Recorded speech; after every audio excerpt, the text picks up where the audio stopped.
Hey everybody, on this first day of 2021. So we're working on a small collaborative effort with Panzer Platform and WJ Handy Dad on a question that came up, I think from, it was BCM Wolverine was inquiring about towing a small mini or micro camper with a Crown Vic. Just so happens we found a video, coincidentally, I didn't know about this video, I just found it, about a guy that's doing the same thing. Looks like he's using a Lincoln Town Car, and his channel is Brandon Lasprilla, if I'm getting that correctly. And apparently they've been at this for 1 year. So Chuck had sent me kind of a list of questions, which he's good about doing. Kind of keeps things streamlined and moving forward. I will say I'm definitely not I don't have any first-hand experience of towing with our Crown Vic, so I can only surmise what it would be like. Most of my towing experiences with full-size trucks, all the way up to from tiny as a Honda Ridgeline to as full-size as an F450. But the realistic answer, going off of question number one, is can I tow a camper with a Crown Vic for the summer or even possibly year-round? The short answer is absolutely. But the realistic side of it is it needs to be pretty small. Sub 1,500 pounds, kind of like this example here. I'm assuming this is all fiberglass. And this car has gotten us from South Florida all the way to the Pacific Northwest and back. And so all the way across the country in a town car. Enough, this thing handles some grades pretty well. We took it into Rocky Mountain National Park and just general grades all over the Rocky Mountains, going through Colorado and Wyoming. And see if we can see his hitch setup. But back in 1999 when the Lincoln... So I don't know if this trailer hitch is custom or not. It's kind of hard to say. Looks like it might have an anti-rattle clip on it. But yeah, that's kind of interesting. Town car has a tow capacity of 2,500 pounds. And so to interject a little bit, I have not looked on the Lincoln Town Car myself, but that'd be actually kind of surprising if it's 2,500 pounds, whereas the Crown Vic is 1,500 pounds or 150 pounds of tongue weight, which is not very much on both respects.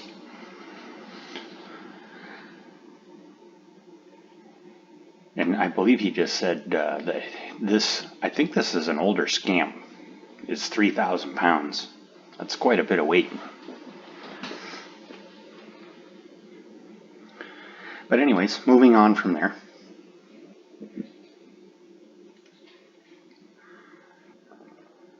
There's a number of hitch options. I have 2011 loaded in here. Obviously it'd be the same back number of years. Looks like there's 1-inch receivers and 2-inch receivers. If you were going to tow anything with it, I would definitely recommend just going straight to a 2-inch. One of the complaints that I've seen with the common Curt or draw tight receiver hitches on a Crown Vic is that the end of the receiver is underneath the bumper cover. It doesn't actually protrude out like your average pickup truck would. This makes it more challenging to get a ball mount to work properly and get the ball away from the bumper. Here's a WJ Handy Dad video on putting a Curt receiver on his Crown Vic. To be fair, I have not watched all of this video, but it's pretty in-depth. He goes all the way into wiring the car and everything, so definitely check that out.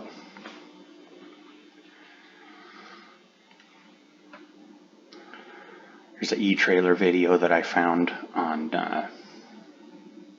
putting in the wire harness.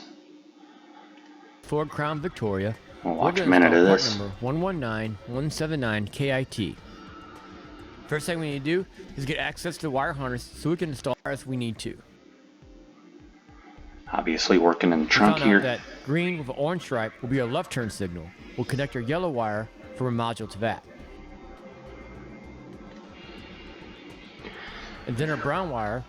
I'm not a huge fan on these knife splices or blade style splices. They do work generally, but they can prove to be problematic in the long run. So there might be other ways to splice this in. I know if I were doing it, I would do it with more of a mechanical connection and adhesive-based heat shrink tubing. Will be our running light signal. Now connect up to a brown wire on our car. Connect it to the larger piece of wire that comes with the kit, and we eventually ran to the battery. We'll take our black wire. Kind of getting ahead of myself here a little bit.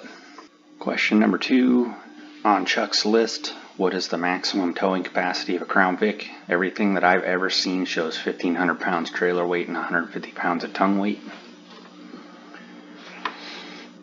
Crown Vic towing FAQs. I would say the most frequently asked question that I've seen over the last few years is, can I tow this, that, or the other thing with my Crown Vic? Everything from car trailers to full-size RVs to U-Haul trailers, utility trailers, motorcycle trailers, boats. And here again, it just kind of goes back to, yes, you could probably tow all of those in some fashion or form or another. You just have to be conscious of your weight. Things you should know. This is number 4. Before you plan on towing with your Crown Vic. Obviously, goes without saying, you're going to need to put a hitch on the car. We kind of went over that just a minute ago. WJ Handy Dad, good video on putting a hitch on the car, and also an older video. And there's even more than this, but these are ones that I know of.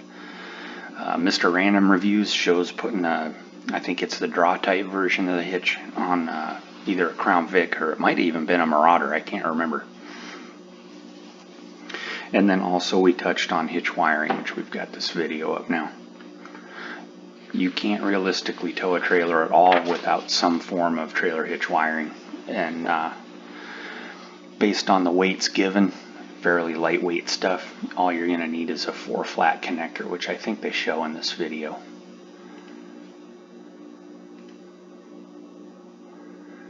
Here they're running the battery and negative cables all the way up to the front of the car.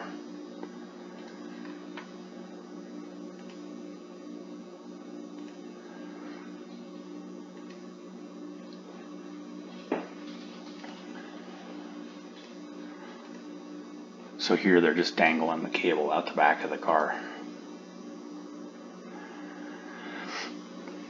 This receiver that they're showing, it looks like it's at a reasonable distance underneath the back bumper of the car.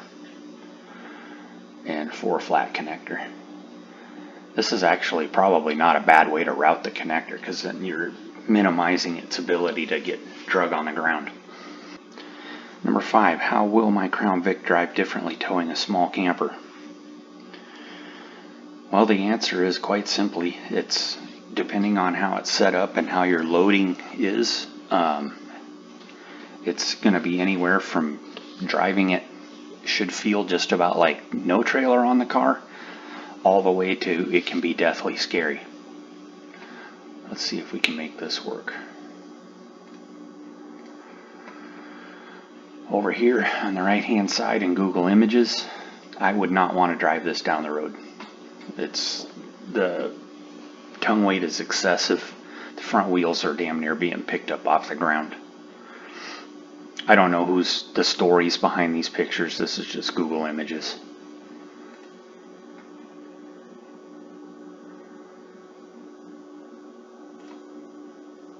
That's pretty small. Can't probably see much. Car trailer I saw somewhere in here.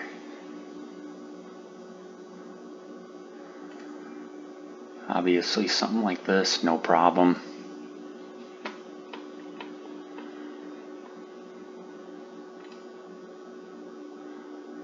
This is tough to see, I know, but basically this is a car trailer with what looks to be like a Jeep Grand Cherokee. You've got mail. That's a lot of weight. I'm curious to know what that would feel like going down the road.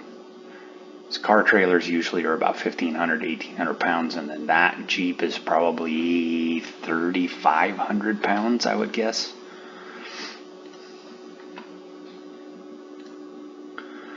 This looks like a pretty slick little setup.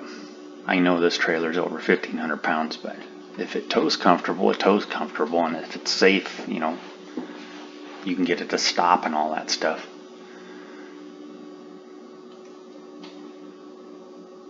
Here's the car trailer one.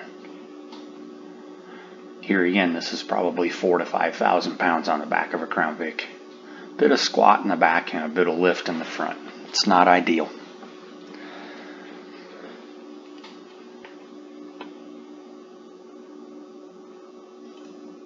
Boat. It's a pretty decent sized little boat on Crown Vic.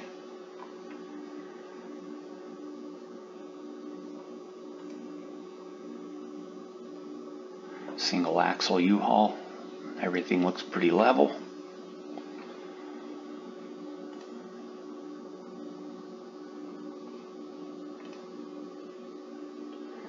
This would be an interesting combo. Little miniature Airstream. A lot of squat in the back, a lot of lift in the front. One thing I've always wondered about is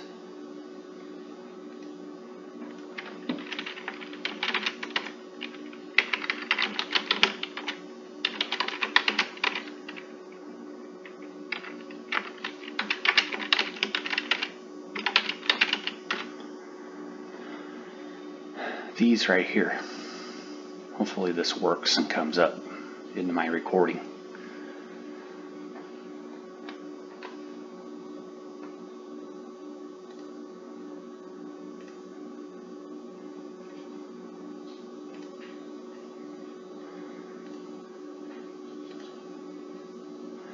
So they make these helper shocks with an extra coil spring on the outside of them. I've seen these talked about for Crown Vics quite a bit. These are Gabriels. I know Monroes are really popular. Load assist. I've always been curious to know if something like this would help with something as extreme as this. And I don't know the answer to that, but I would like to know if that would help a lot.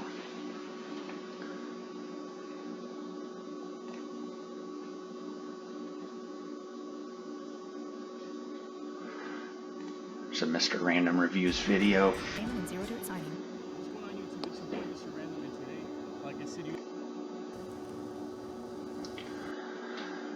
So the first thing I see is it looks like there is an extension and some kind of an adjustable ball mount. These extensions are kind of sketchy in my opinion, but you know, the realistic thing is if you follow the weight capacity of each individual piece that you put onto your receiver hitch and you don't exceed any of those weights, should be safe. Obviously you wouldn't want to put an extension and then another extension and then another extension. That's kind of even going against common sense.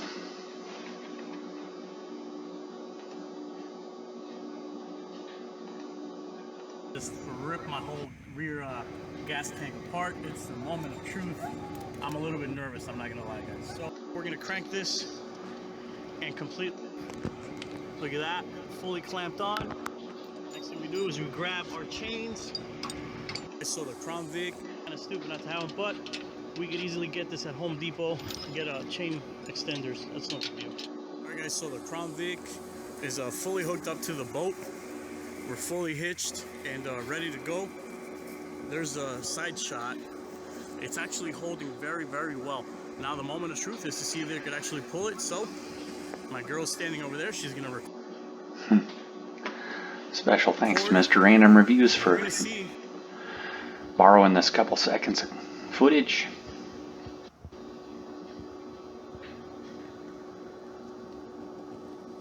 This car looks like it's sitting pretty nice. I don't know what the tongue weight is on this little boat. I want to emphasize the trailer loading, especially with a little RV like this guy.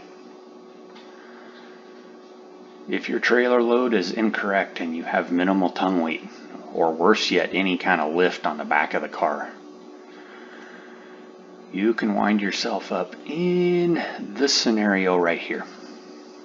When you go to bed, you'll sleep like a lot. You know, Dan's actually. So this trailer, yeah, it's incredible. He actually walking into sleep. Just starting to get into sway. My opinion is this person should have been off the gas and hitting the brakes before it even got to this point. There is a point of no return in sway where no matter what you do, you're done. Theoretically, if you had a vehicle with enough horsepower, you could get out of this by flooring it. In this particular case, I don't see that as being an option, and that would be a pretty extreme scenario anyways. But this is an old video that shows what happens when sway gets out of control. Thanks to his vivid melatonin. That's it. Yeah. I could use more erotic dreams. I was gonna say. I mean, he was saying that it'd be a bad thing to have those dreams. No, it's a great thing. Yeah, erotic dreams are. The more erotic dreams, the better. If you can give me a sleeping drug that. I experienced a scenario similar to this, although much less extreme, with my dad back when I was pretty young, where we had an enclosed U-Haul trailer that we were pulling with I think it was a Ford Ranchero of all things. And apparently we had the trailer load just not quite right, not enough tongue weight, and we got into that scenario where the trailer dominated the Ranchero in this case, and we had a similar ending result without flipping the trailer over and much less carnage, but it was still a learning experience. Even though I was a kid, I still remembered taking things away from that. So this video is getting kind of long.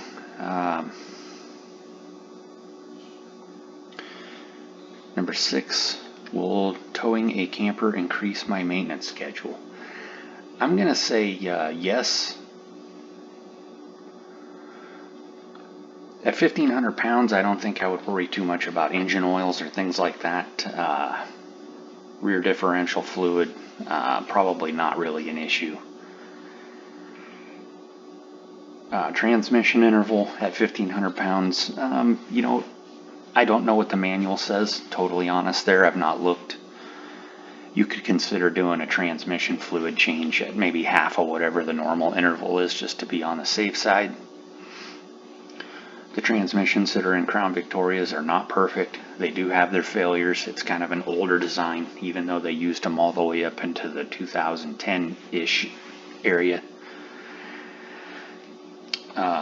You know, if there was going to be a problem with the transmission, towing with it, in a Crown Vic, I would say that, you know, if you were towing 1,500 or 2,000 pounds with your Crown Vic and you did have a problem with your transmission, the transmission probably already had some ailments to begin with. Just my opinion.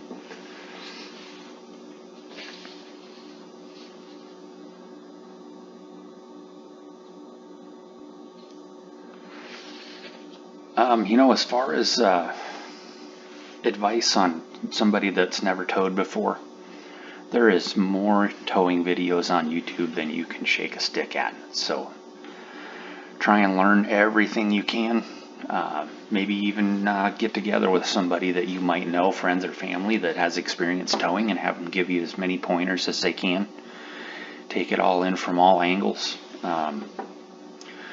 Can't emphasize also enough, besides trailer loading, you got to learn how to back up your trailer.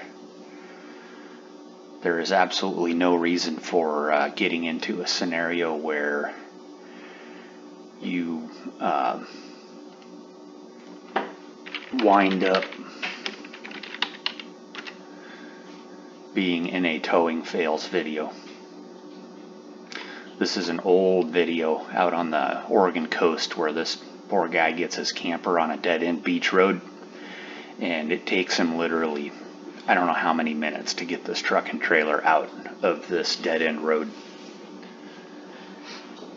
I remember seeing this video years ago, and I was just commenting to myself, he would have been better off turning the trailer 90 degrees, unhitching it, flipping the truck around, grabbing it from the other side, and taking off. That's a story for another day. Yeah, you can watch hours of towing fail videos. Hopefully I haven't forgotten anything or made this more confusing than it needed to be. Like I said, this is kind of out of my realm of towing. I don't see if I can do this real quick.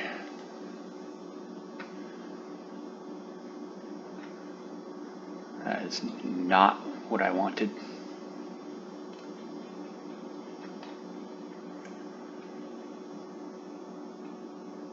Boy, I'm going way back.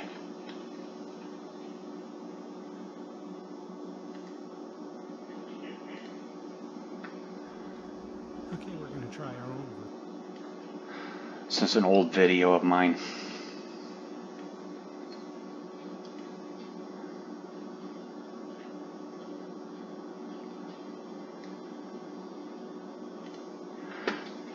This is more what I'm used to towing. This is our old trailer right here. This is our old F-350. And, I'm used to towing stuff with trucks that are way bigger than anything that you would ever need. And we've kind of downsized into towing things with smaller vehicles, but like I said, not anything as small as a Crown Vic. Here's another towing video that I have. Surprised my Gladiator video hasn't popped up yet.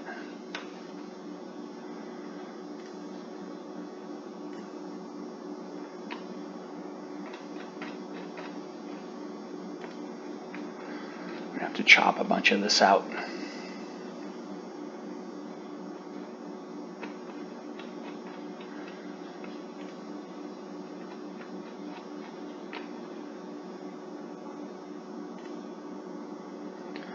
Boy, I hope this works. This is our current, this is what we've been towing with and what we're towing for the last year. It's much, much smaller than what I'm used to, but it's been kind of a fun experience. So we went from going down the road at about 21 to 22,000 pounds to about 11,000 pounds combined. Big difference. So I don't know what I would do if I went down to a Crown Victoria in a 1,500 pound trailer. It would be an interesting experience to try.